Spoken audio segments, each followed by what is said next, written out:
What's up, nerds, and welcome to What's So Good About, the show where we gush and ramble potentially incoherently about video games we like and why they deserve your attention. Today we're talking about the 5th mainline entry in the Shin Megami Tensei Persona series, Persona 4. Do we even call them SMT games at this point? Like, considering the whole series-wrenching popularity thing? Who cares. Developed by Atlus, Persona 4 was initially released in 2008 in both Japanese and English for the PlayStation 2, with the PlayStation Vita remake, Persona 4 Golden, in 2012. This game has been incredibly well received, and in the West seemed to function as the entry point to more niche JRPGs, at least at the time. An incredible amount of people, bought a PS Vita just to play Persona 4 Golden.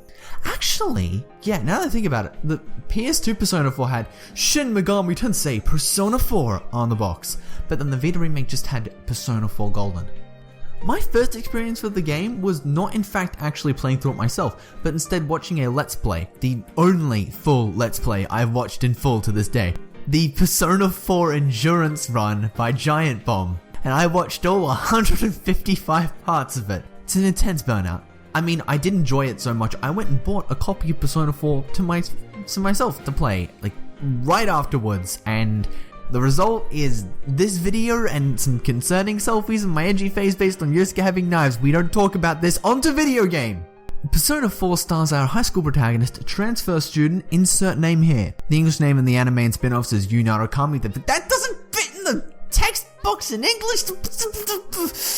They've moved to the rural town of Inaba for the year to stay with their uncle, the detective Ryotaro Dojima, and everything is going great. I mean, the homeroom teacher is garbage, but you befriend the kid who rode his bike into a garbage bin and got stuck in it. That's the best for Yosuke. There's a strange murder, a student found the body, not the best stuff, but hey, it happens. And you have the cutest cousin ever who likes seeing the jingle of a supermarket chain that is invading the place and destroying all the local businesses. It's not too long after, though, that the plot begins to start unrolling. There's a rumor that if you watch the TV at midnight on a rainy day, you'll see your soulmate. And whilst Yosuke calls up to say he saw Saki on TV, a girl he is crushing on hard, our protagonist, Yu, discovers his television has acquired a taste for human flesh. Well, not really, but a voice in his head tells him to stick his hand in the TV, do it. And as a logical human being, Yu Narukami does exactly that, and it almost tries to eat him. No one believes that story though. And then Saki is found dead hanging from some power lines, the second body to be found in such a state in the last couple of days. After a wayward venture into the flat screen TV to nearby department store, it becomes clear that whoever shows up on the Midnight Channel is actually someone who has gone missing, ended up in an eldritch world inside televisions, and will wind up dead if they aren't rescued. And as this is a JRPG, there's gonna be some monsters to fight. This is a Shin Megami Tensei game, which means that the combat is on point. The Persona titles from 3 onwards use your standard turn-based battle system, but striking an enemy's weakness and knocking them down will net you an extra turn. Knocking down every enemy on the field will give you the chance to perform an all-out attack, where your allies join forces to deal an area of effect non-elemental attack for extra damage. As an Atlus game, regular attacks just aren't going to cut it. I mean, why would they? What does a golf club have that the anthropomorphic manifestation of your inner self, armed with the Naginata and lightning attacks, doesn't? You'll need to be exploiting elemental weaknesses and spamming those powerful physical attacks that cost a percentage of your health 24/7, or you're going to be stuck on the first dungeon for a very long time. As you progress, you'll need to add status ailments, buffs, debuffs, and all sorts to your repertoire, which you'll get via new personas obtained by enemy encounters, being someone from the compendium, or fusion. The ability to mess around with anything in an S&T game is always fun. And if you aren't playing the PS2 release, you'll have access to costumes, which don't affect stats like they did in Persona 3. There is another way to increase your power, and that is through social links, where hanging out, making friends, and helping them pursue their true selves, character development, is just as effective, if not more so than actually grinding levels in dungeons. Increasing your social links will grant the persona you fuse more stats and skills you can use for your arsenal, and it's a fun time sink kitting out your optimal sets. And getting there can be fun too, as a lot of the characters in this game have some really good depth to them.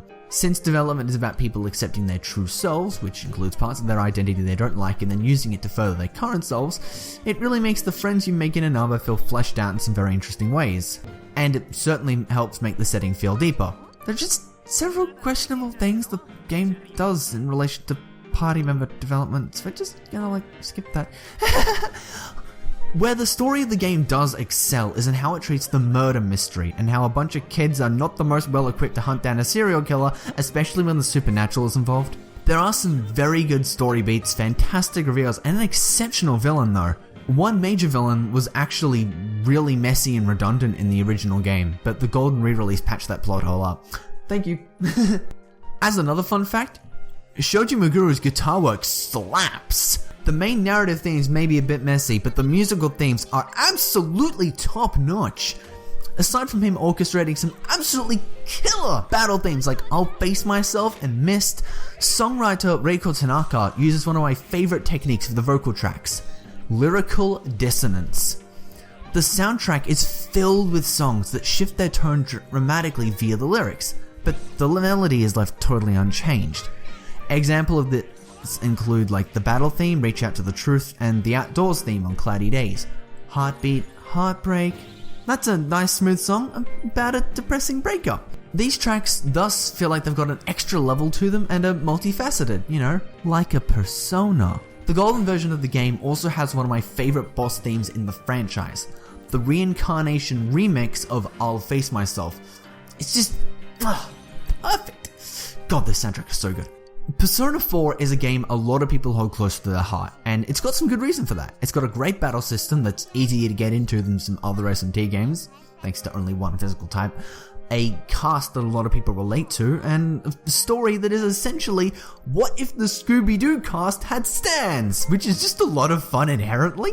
Additionally, the small town murder mystery is handled really well, and I love that to bits. Finally, the music! God, the music in the game is so damn good. Okay, that's actually everything, yeah.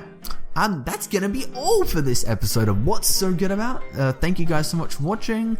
Noisy Pixel is brought to you by a bunch of people who are dedicated to bringing you guys the best news, reviews, previews, and more. Please stick around and subscribe if you haven't already. Ring the little bell to keep up to date with all our future content. And, let me know in the comments what your favorite personas are, or your favorite persona users. Comments are good for the YouTube algorithm.